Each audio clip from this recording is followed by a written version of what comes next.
Fala aí, pessoal, seja bem-vindo a mais um vídeo aqui no canal. Vamos acompanhar as últimas notícias do São Paulo. Trago atualizações para vocês do Mercadão da Bola do Tricolor. O São Paulo que volta a campo no dia 12, jogando fora de casa contra o Flamengo. Então, sem mais enrolação, vamos pro vídeo. Agora a repórter Marina Buffon chega para nossa conversa com novidades do São Paulo. Conta pra gente as notícias mais quentes do Tricolor. Notícias quentes e que o torcedor gosta. Afinal, Lucas e Ferreira deram mais um passo na sua transição física para o gramado. Eles ontem iniciaram essa transição ao gramado, como a gente deu aqui no Gazeta Esportiva, e hoje eles fizeram, o treino foi dividido em duas partes, de manhã e à tarde. No treino da manhã, o Lucas e o Ferreira, nessa transição no gramado, participaram de uma atividade com os jogadores de Cotia, do Sub-20, atividades mais de impacto mesmo, que mostra que eles estão cada vez mais perto de retornar e estar à disposição aí do técnico Hernan Crespo. Lembrando que o Lucas se recupera de dores no joelho, daquele estiramento da cápsula do joelho, posterior do joelho, e o Ferreirinha aí com um problema na fáscia plantar do pé esquerdo. Tá certo, gente? Até dia 12 de julho, no jogo contra o Flamengo no Maracanã, quem sabe esses jogadores, além de Marcos Antônio e também do Oscar, possam estar aí à disposição do técnico Hernan Crespo. Obrigada, Má, pelas informações. E aí, Alex e José Paes? O São Paulo, tendo os jogadores de volta, os machucados, ele ganha força e tem mais possibilidades de somar os pontos suficientes para fazer uma boa campanha, uma boa temporada nesse segundo semestre. O São Paulo depende muito desses jogadores, principalmente o Lucas Moura, o Oscar, que são a qualidade do time e que por muito tempo não jogaram. Isso atrapalhou também a caminhada do Zubeldia. Estou muito curioso também para ver como que vai ser esse trabalho do Hernan Crespo agora nesse retorno dele ao São Paulo, ele que já tem um título de Campeonato Paulista pelo Tricolor, mas agora pega o bonde andando. Vamos ver qual o andamento que ele vai dar para esse bonde aí, vai priorizar as Copas, tem a questão que ele já falou do Campeonato Brasileiro, que é importante também. Vamos ver como é que o São Paulo sai aí na mão do Crespo, tô curioso. Matheus Alves, enfim, vai viajar, tá uma correria inclusive, o Alves que se apresenta ao CSKA, vai passar pelos exames médicos e vai assinar o contrato.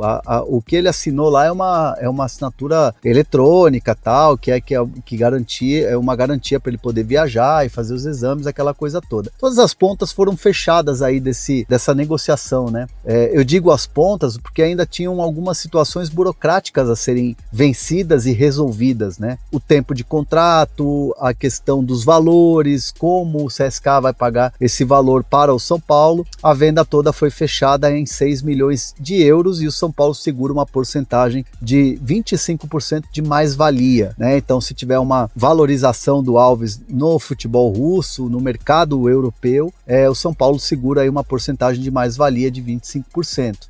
Até tinha essa possibilidade dessa mais-valia ser menor, né? Essa porcentagem ser menor, e aí subiu 1 milhão de euros, chegar até a casa dos 7 milhões. Eu estava falando isso, eu vinha informando vocês aqui no canal que poderia chegar a 7 essa negociação. Então ela bate 6 mais os 25%, né, de mais-valia. E o São Paulo entende que era um jogador vendável, vamos dizer assim, né? É um termo assim, vamos colocar como assim, um jogador que subiu pro profissional, começou a se destacar, e um jogador que você, né, tendo a oportunidade, tendo a necessidade principalmente, tinha que vender. Né? O São Paulo vê que é um jogador muito promissor e tal, mas vamos combinar que não é um extra classe, não é um jogador que custaria aí, lá para frente, valeria mais de 30 milhões de euros, 40 milhões de euros. Ninguém nos bastidores do São Paulo também acreditaria que o Alves iria se valorizar a esse ponto. E obviamente, internamente o São Paulo entende que foi uma venda baixa, mas que a necessidade fez com que a oportunidade aparecesse e o São Paulo tivesse que vender. O jogador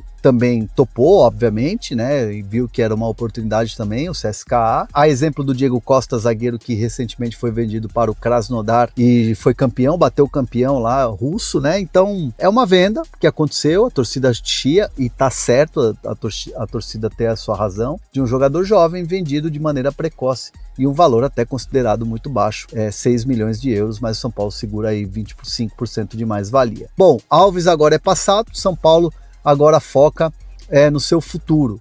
Vai jogar com 3 zagueiros, vai jogar com Marcos Antônio e com Alisson, e vai já montando e moldando esse time aí para essa temporada. Tem um jogo contra o Flamengo no dia 12, tem Red Bull Bragantino, tem Corinthians, aí depois tem Copa do Brasil lá na frente, tem também a questão da Libertadores. Então o São Paulo que agora com o Crespo vai se moldando e, claro, vai ao mercado, porque afinal de contas Crespo quer um zagueiro, o Juan Tressoldi quer um zagueiro pro lugar dele, quer pelo menos um meia, um jogador de meio campo e também um jogador pelos lados do campo. Jogadores mais versáteis também são muito bem-vindos, então o São Paulo vai buscar, com toda a dificuldade que tem de grana, de situação financeira, vai tentar buscar esses reforços para Hernan Crespo nessa janela que abre a partir do dia 10. Dia 10 abre a janela e muita coisa vai acontecer. Quantos reforços você projeta aí que o São Paulo precisa para o resto da temporada? E seja bem-vindo.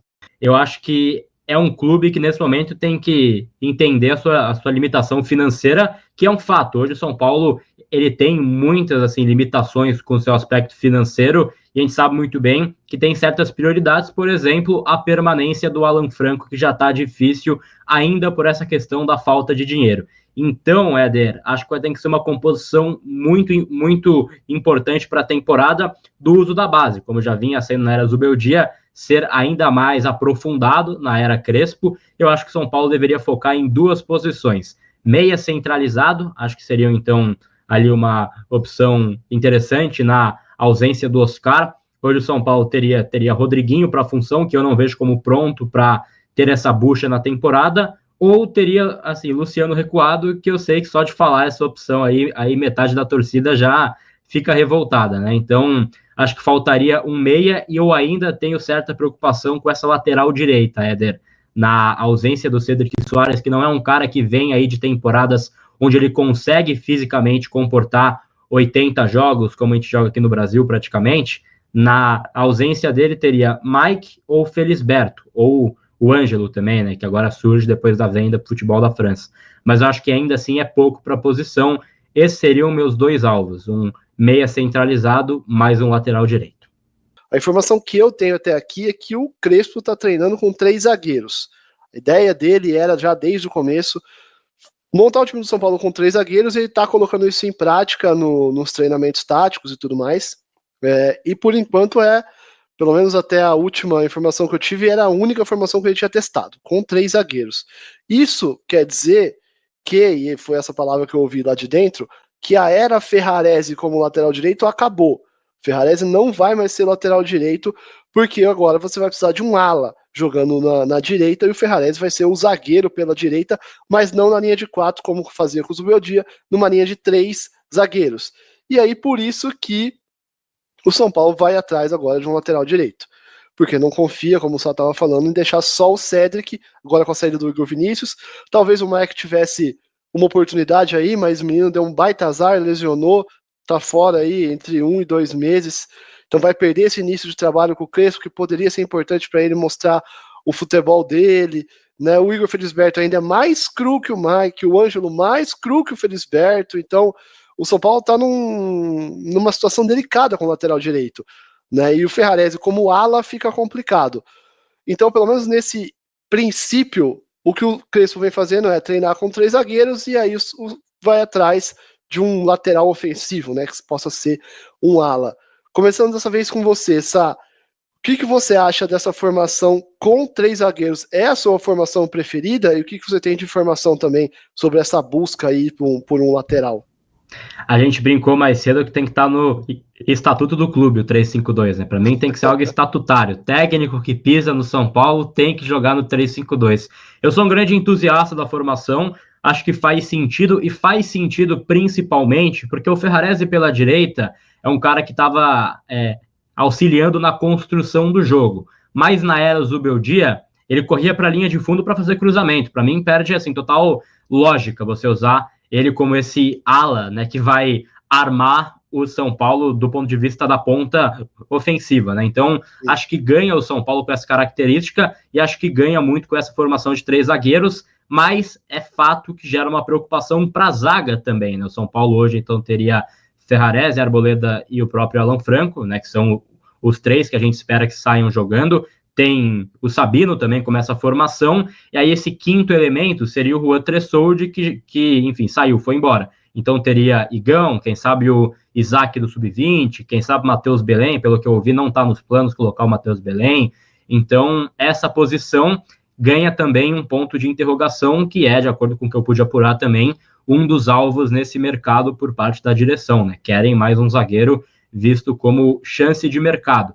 Então, acho que seria essa questão, né? 3 zagueiros, você vê que na prática você tem que ter 6 à disposição, no seu plantel para poder variar, né? E isso é um problema, muitas vezes, para o São Paulo. Acho que esse 5º e o 6º podem, sim, ser caras da base. Acho que faria mais sentido, mas o São Paulo, nesse momento, entende que precisa de mais um zagueiro, né, já profissionalizado para ter a temporada. Mas eu gosto da formação e acho que é uma opção, assim, muito, muito forte do Crespo. Acho que esse 3-5-2, assim, é forte. Muito me agrada, Éder. Falei do estatuto, mas é verdade. Para mim, é a melhor forma que o São Paulo pode jogar. E a gente acabou de criar 2 problemas para o São Paulo, né? Porque a gente está falando que o São Paulo não tem dinheiro, e todo mundo sabe, estamos falando isso desde o começo do ano, acho que desde o ano passado, sei lá desde quando a gente está falando que o São Paulo não tem dinheiro, na verdade. Mas uma formação com 3 zagueiros, eu já falei que está atrás um lateral direito, o Sá já falou que se tiver mais um zagueiro de oportunidade de mercado, o São Paulo traz, então já são 2 reforços, no mínimo, já estamos falando em 2 reforços. A informação que eu tinha antes da contratação do Crespo é que o São Paulo queria 2 jogadores de lado de campo, né, 2 pontas aí e um camisa 10. Mas agora, se você vai jogar no 3-5-2, não sei se esses pontas continuam aí na mira do São Paulo, ou se, já que o São Paulo não tem tanto dinheiro, trocou-se para trazer um ala pela direita e não um ponta pela direita. Mas acho que ainda o camisa 10 continua sendo, assim que vendeu o Alves, vai ser um alvo da diretoria, apesar da dificuldade de encontrar o camisa 10, que a gente bem sabe. Mas é isso, já precisamos então de um zagueiro, de um lateral direito e de um camisa 10, pelo menos. Mas, Pri, o que você acha da formação com 3 zagueiros? É a sua formação preferida também? Tá?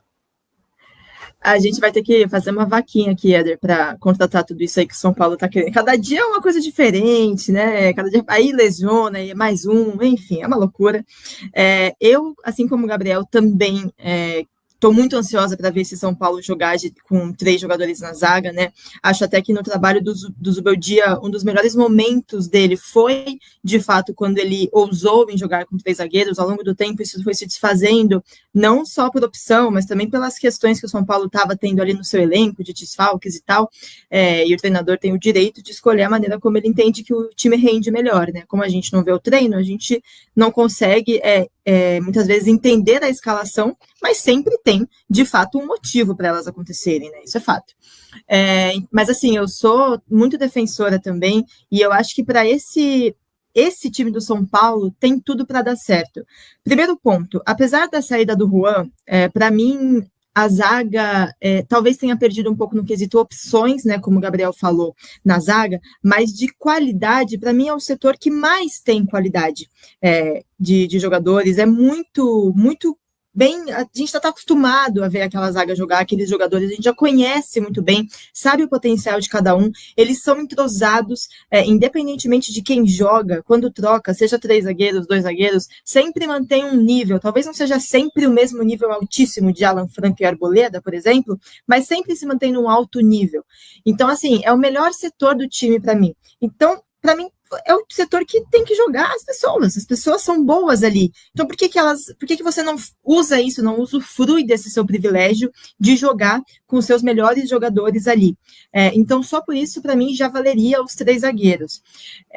A gente estava falando das laterais, né? Isso te dá uma opção, apesar do São Paulo precisar desse ala, desse lateral para fazer a função, também tem pontas que podem fazer essa função, por exemplo, o Ferreirinha poderia ser um ala, então te dá mais essa opção sem tirar muito o cara da posição dele, né? Porque ele não vai ser um lateral, é um ala, joga ali para o lado. Então vamos comentar sobre essas últimas notícias do São Paulo. E a CBF confirmou que o próximo jogo do Tricolor vai ser no sábado, dia 12, jogando fora de casa contra o Flamengo. Então olha a sequência pesada que o São Paulo vai ter depois dessa parada. Vai jogar fora de casa contra o Flamengo e o Bragantino, em casa contra o Corinthians, fora de casa contra o Juventude e em casa contra o Fluminense pelo Campeonato Brasileiro. Também vai ter oitavas de final de Copa do Brasil contra o Atlético Paranaense e oitavas de final de Libertadores contra o Atlético Nacional. Então eu espero que o Crespo aproveite essa parada para o Mundial de Clubes e faça o São Paulo jogar melhor. Até porque está apenas um ponto à frente da zona de rebaixamento. Por isso que eu discordo de alguns comentaristas que falam que o Tricolor está mal no Campeonato Brasileiro porque o time é fraco, o elenco é limitado, que não sei o quê. Mas a gente vê a tabela de classificação que mostra o Ceará, o Vasco da Gama, até o Mirassol à frente do São Paulo. Então será que esses times têm mais elenco do que o Tricolor? Não faz muito sentido, e a tendência é que o Crespo utilize no São Paulo um esquema com 3 zagueiros. O Ferrarese, que vinha sendo improvisado na lateral direita pelo Zubeldia, vai voltar a ser zagueiro.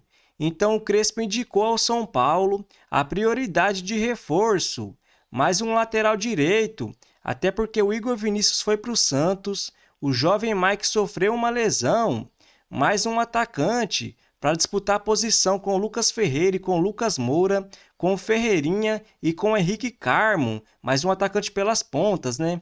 E mais um zagueiro, até porque o Juan Tressoldi foi devolvido para o Sassuolo.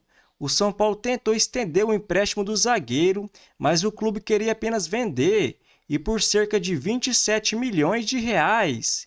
E não fazia nenhum sentido, atravessando essa grave crise financeira, o Tricolor pagar quase 30 milhões de reais pelo um zagueiro. Então, quando eu vejo alguns comentaristas falando que o Tricolor trocou 6 por meia dúzia, que o Crespo não deve mostrar muita evolução nesse time do São Paulo, aí a minha resposta é: se ele fazer o simples, colocar lateral de lateral, zagueiro de zagueiro, atacante de atacante, já está excelente. Até porque o Zubeldia vivia dobrando lateral direito com Cédric e Ferrarese, lateral esquerdo com Enzo Dias e Wendel, e o São Paulo era, sim, um time muito bagunçado. E eu sempre repito aqui no canal, não concordo com alguns comentaristas que vêm falando que o Tricolor vinha jogando mal porque não tinha Lucas Moura, Oscar e Caleri. São sim jogadores muito importantes, mas mesmo com eles no Campeonato Paulista, jogando em casa, o São Paulo não venceu a Inter de Limeira, o Velo Clube e perdeu para a Ponte Preta.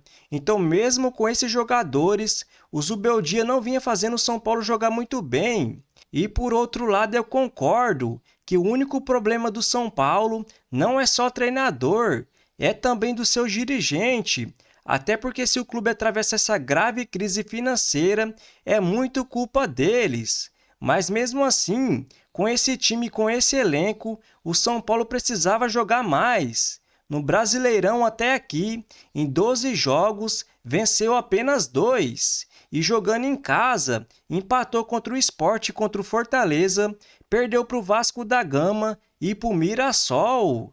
Então, se você curtiu o vídeo, deixa seu like, se inscreva no canal e até a próxima!